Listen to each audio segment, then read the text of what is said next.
Saint-Prosper est situé sur la route 24 à 70 000 de Québec, à 12 000 de Saint-Georges et à 15 000 des Douanes en passant par Sainte-Aurélie. À l'arrivée des premiers colons, Saint-Prosper était une forêt infranchissable. Vers 1860, quelques colons de Saint-Georges et de Beauceville entaillèrent des érables, empruntant les chemins sinueux pour se rendre à la concession Saint-Nicolas.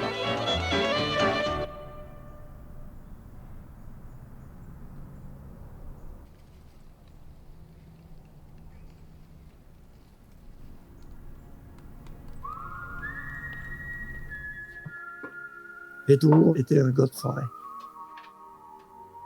À l'âge de, j'oserais dire 6-7 ans, commencé à courir les érables avec mon père. C'est lui qui nous a pas mal formés en acériculture.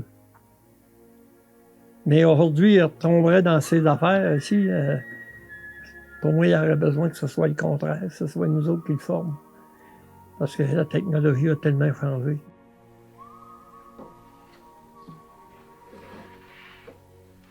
On connaissait pas mieux. C'est que pour nous, monter à la cabane, courir les érables, c'était le bon temps. C'est ça qui a fait qu'on a ça en nous autres.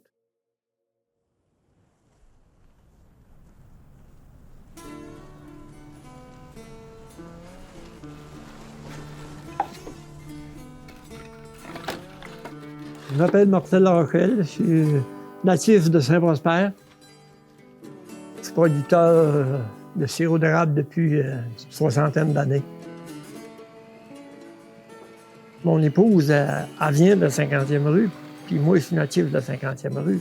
Puis finalement, on s'est bâti dans 50e rue. On est encore ici, puis ne prévoit pas changer de place non plus. Je te pars un peu sur qui est Marcel, en fait. Et mon doux. Qui est Marcel? Marcel, c'est un gars très débrouillard. C'est un excellent chasseur, c'est un trappeur, c'est un gars de forêt. C'est un gars, quand il entreprend quelque chose, il va l'entreprendre à du 200 %. C'est un gars qui est rassembleur. Hein? Tu rassembles ton monde autour de toi, puis après ça, ben, ça avance. Selon moi, il est mieux dans le bois qu'à Longueuil quand il participait aux réunions. Là. C'est un gars de terrain. Moi, Montréal, pour moi, là, c'est... Il faut y aller, là, mais non pas le centre-ville, là. J'aime mieux en campagne.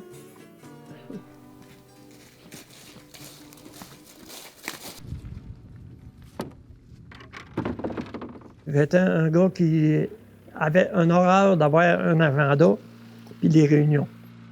Et puis, à un moment donné, un de mes copains que j'avais, qui était administrateur au syndicat ici de la Beauce, il m'avait dit, Marcel, viens avec moi à soir. Puis il dit, ouais, tu vas aimer ça. Fait que j'avais été avec lui, puis finalement, il est ressorti de là, avait pris sa place. Le motif, c'était surtout d'avoir une base pour notre produit. Ça, c'est enchaîner le plan conjoint, les contingents. Les Beaucerons ont toujours cru au plan conjoint parce qu'il y a eu beaucoup de variations de prix. Quand il est arrivé, il faisait déjà des années qu'il était producteur, puis moi, je me rappelle, il y a des années, on a vendu du sirop dans les années 80, 3 piastres à livre. Mais l'année d'après, elle le vendait à 87. Puis je n'étais pas tout payé.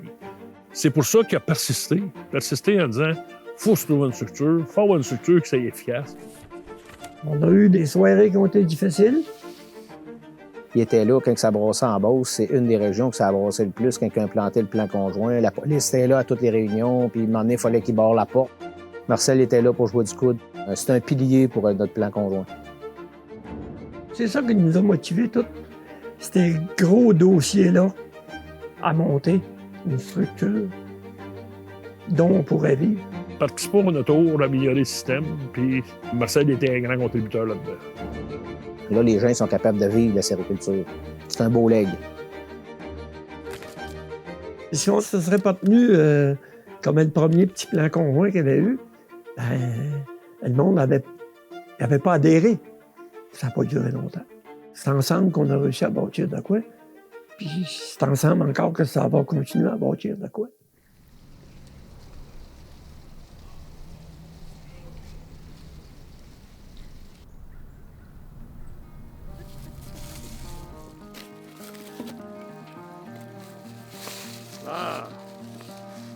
du bon feu. Quand on a fait un certain nombre d'années, et beaucoup, la canne, il faut qu'elle revienne. Moi, je souhaite dans son de la bière qu'il ait le plus de plaisir possible avec sa famille puis ses proches. Il y a beaucoup de choses qui ont avancé dans la période que tu es là. Puis le prix, ben, c'est une belle reconnaissance. Je suis contente qu'il l'ait. Franchement, il mérite.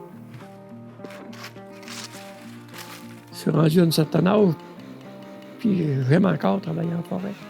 C'est mon loisir préféré, à part les petits défauts de la chasse, de la pêche, un peu.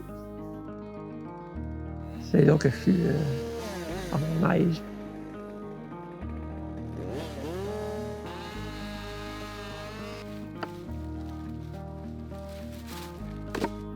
Voilà, encore une de faite.